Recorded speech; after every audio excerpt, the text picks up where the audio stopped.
বন্ধু তুমি একা হলে আমায় দিও ডাক, তোমার সাথে কথা বলবো আমি সারা রাত। I love you. এটাই বাস্তব।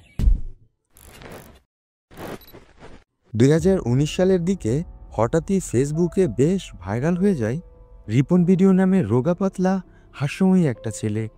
তার ভিডিওতে নেই কোনো ফিল্টার, নেই কোনো দামি কাপড় চোপড়। তারপরেও সবাই কেন জানি রিপন মিয়ার ভিডিও দেখে বেশ আনন্দ পাচ্ছিল, আর সেই সাথে হুহু করে বাড়ছিল তার ফলোয়ারও। আসলে রিপন ভিডিও মূলত ছন্দে ছন্দে তার মনের কথা বলতেন, আর এই ছন্দ মানুষের মুখে মুখেই চলতেই থাকে। চায়ের টেবিলে পর্যন্ত তাকে নিয়ে নানা ধরনের আলোচনা সমালোচনা শুরু হয়। এমনকি প্রত্যয় হিরণের মতো সেই সময়কার বড় বড় ক্রিয়েটররা তাকে নিয়ে কন্টেন্ট বানানো শুরু করে। তবে চাহিদার তুঙ্গে থাকাকালীন রিপন মিয়া সোশ্যাল মিডিয়া থেকে তখনও আয়ের মুখ দেখেনি। যে উদ্দেশ্যে কন্টেন্ট বানানো শুরু করেন, অর্থাৎ টাকা আয় করা, সেটা তার হয়ে ওঠেনি। আপনারা তো জানেনই, এদেশে কেউ ভাইরাল হলে হঠাৎই তার নামে ফেসবুকে, ইউটিউবে শত শত ফেক আইডি খোলা হয়, যার ফলে রিপন মিয়া তার কন্টেন্ট থেকে আয় করতে পারছিলেন না এবং একটা সময় সোশ্যাল মিডিয়া থেকে দূরে সরে যান।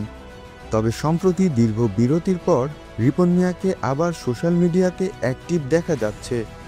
রিপন মিয়া ব্লগস নামে তার একটা ইউটিউব চ্যানেলও আছে এখন।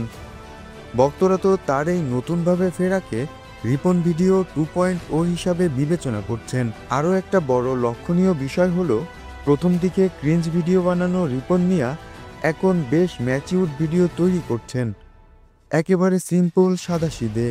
এমনকি বড় বড় কন্টেন্ট ক্রিয়েটররা রিপন মিয়ার সাথে কোলাব করছে।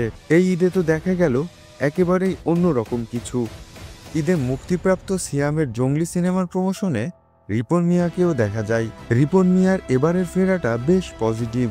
সেই হাস্যোজ্জ্বল ছন্দমালা ভক্তরা বেশ উপভোগ করছেন। তবে রিপন মিয়া ভাইরালের স্রোতে গা ভাসিয়ে দেননি। এখনও জমিতে ছেঁড়া গেঞ্জি পরে কাজ করেন, কাঠমিস্ত্রি হিসাবে ঘর তৈরি করেন। সহজ সরল সাদাসিধে বলতে যা বোঝায় তার পুরোটাই তিনি। বন্ধুরা, ভিডিওটি ভালো লাগলে সাবস্ক্রাইব করে বেল আইকনটি প্রেস করতে ভুলবেন না। দেখা হবে পরের ভিডিওতে। ধন্যবাদ সবাইকে।